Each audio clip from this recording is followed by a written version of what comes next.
welcome to the Kindland Report. I'm your host, Leonn Bibb. You know, kindness can sometimes be found in places that may seem unlikely. When we think of attorneys, perhaps kindness does not always come to mind.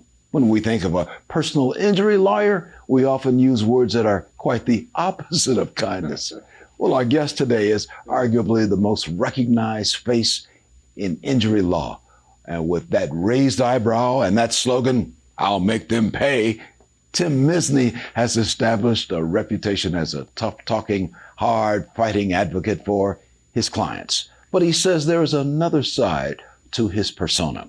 So we welcome Tim Misny to the show today. Good to have you with us, my friend. Leonn, it's always a pleasure to sit across from a Hall of Famer.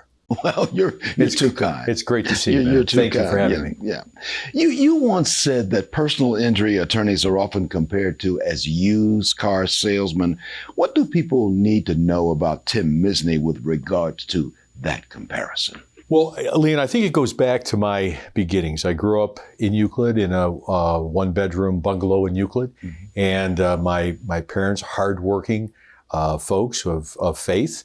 And I think when you come from that background, that you work for everything, you have such a respect for people. So I think my background has postured me to have an appreciation that some people may not. You've been there. Thank you. You know what they're feeling. Thank you. Because you've done the same thing. Thank you. And I think to be an effective advocate for the injured, you have to be able to commiserate with people and feel their pain, so to speak. Yeah. And that makes you a very, very effective advocate. Let me take you back to Christmas Eve in the year 2020.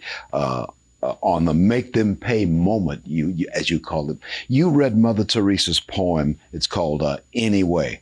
How do you reconcile the need to be tough on behalf of your clients with the kindness that this poem promotes? And what role does kindness play in your life? I've been told that I might be the only, quote, ambulance-chasing lawyer that could connect the dots between that and Mother Teresa. But the basis of it goes to empathy. When she says, you know, if you're kind, people may question your motives. Be kind anyways. If you're generous, people may turn on you. Be generous anyways. That applies to all aspects of life. I happen to be a personal injury lawyer, but if I was a teacher, whatever else in life, I would have those same principles of trying to give back, trying to understand and commiserate with people. You do give back, especially to those who are less fortunate. I know you've got a tie with the City Mission here in Cleveland. Right. Tell me about that tie and why you work with the City Mission. But for the grace of God, we all could be at the City of Mission. Interestingly, 80% of the folks who are there are single moms. And they come there with their kids. They have nowhere else to go. And they get clean food, clean clothes, great food, a safe place to stay. But moreover, they get training for GED, job placement. Their kids have the access to daycare. And it's a wonderful, wonderful, loving place. We love being involved with that, and the difference they make in our society is just profound.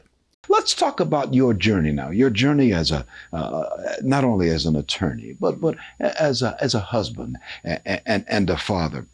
Are there guiding principles that are kind of woven through all aspects of your life? The single thread woven through the tapestry of my life is kindness. And I'll tell you why. Stephanie, my wife, showed me what real love is. And real love has at its cornerstone kindness. My wife and I have competitions of kindness between each other. And kindness is what we preach to our kids all day long. So kindness in all things is the common denominator. It's been handed down to your next generation following you. Hopefully. And it spills over to the practice of law. And Leonn, as you know, a lawyer can't change the facts. What a lawyer does is apply the facts to the case. Okay. Now, there are some lawyers that are willing to run through a brick wall. That's nice, but the problem is they view everything as a brick wall.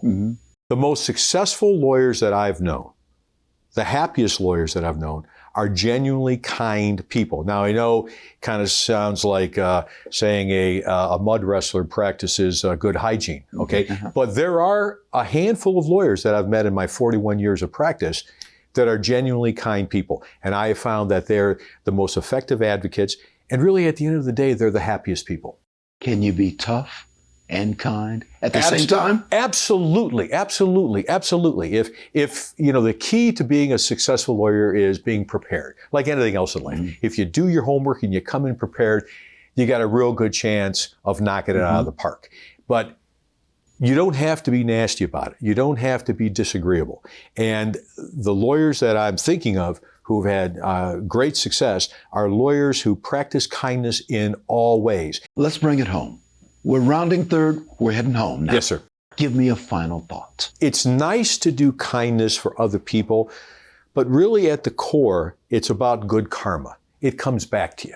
And if you want to be happy in life, you have to be kind. I think in all things, whether it's family relationships, where it's a business relationship, if somebody is at their very essence, at their core kind, they will find that life takes on a whole different spin.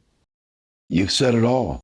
Thank you for being so kind. Thank you for being kind enough to be on the show also. Thank you, my friend. Always a pleasure, Leonn. God bless you. God bless you too as well. Thank you. We've been talking with Tim Misny, who's known for his television ads where he says, I'll make them pay. He can be tough and he can be kind at the same time. What a guy he is. That's going to do it for our broadcast. I appreciate you being with us, and we thank you once again, Tim Misny. Thank you, my friend. I'm Leonn Bibb with the Kindland Report.